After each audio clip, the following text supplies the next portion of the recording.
አምነናችሁ እንዳንናገር ሚስጥር መጠበቅ አትችሉም። ዝም ብለን እንዳንሰራ እናንተኛን አታምኑንም። ስለዚህ መሃል ላይ ምን ይፈጠራል? የሚዲያ ጨዋታ ይፈጠራል ማለት ነው። ዋናው ግን ህዳሴ እንዳሳካ ነው። ኢትዮጵያ ውስጥ ዲሞክራሲያዊ ስርዓት ማሳካት የጋራ ፕሮጀክት ቢሆን፣ ሰላም የጋራ ፕሮጀክት ቢሆን፣ በሀገር ናሽናል ዲያሎግ ኢሹስ ላይ የጋራ አጀንዳ ቢሆን እና ለእናንተ እንኳን ቢቀር ለልጆቻችሁ የተሻለች ሀገር ብንተው ጥሩ ስለሚሆን መጀመሪያ ራሳችሁን በማሸነፍ ማታውቁትን ነገር ቀረብ ብላችሁ በመጠየቅ መረጃው ምንድነው ፋክቱ ምን ብላችሁ ተወያይተን መስመር እያስያዝነው ብንሄድ አሁን ያለውን ነገር መቀየር ይቻላል ብዬ አስባለሁ። አርበኞች የሉም ወይ ከዚህና ከዚያ የሚያበላሹ? ሞልተዋል፣ ግን አይችሉም። የጀመርነውን ነገር ማንም ማቆም አይችልም። ማቆም ስለማይችል እናንተ ከማያቆም ኃይል ጋር ተባባሪ ከምትሆኑ ተባብረን ብናስኬድ ጥሩ ነው።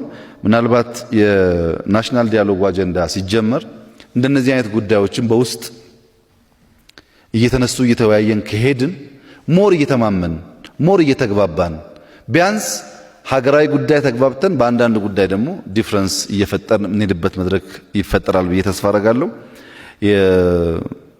የምክር ቤቱ ባጠረ ጊዜ ፔፐሩ እንዲቀርብ ፔፐሩም ደግሞ ሶሊድ እንዲሆን ጠቃሚ እንዲሆን ውይይቱም ደግሞ ተስፋ ሰጪ እንዲሆን ካደረገው እኛም እየተሳተፍን ያለን ሐሳብ እያካፈልን ከናንተም እየተማር ወደፊት ደግሞ በጋራ የጋራ የሆነ መንግስትና የጋራ የሆነ ሀገር እየገነባን እንሄዳለን የሚል ግምጵያ ህልውናና ቀጣይነት ሰው ቢፈልግም ባይፈልግም ስሙን ቢጠየፍ ባይጠየፍም ይቀጥላል።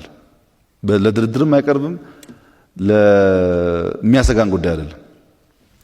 ምን ፈልጋት ኢትዮጵያ ኦሮሞን የምትወድ የምታከብር፣ አማራ የምትወድ የምታከብር፣ ወላይታ ጉራጌ የምትወድ የምታከብር፣ ሁሉም ኮርተው ሀገሬ የሚሉባት ኢትዮጵያ ለመፍጠር ነው።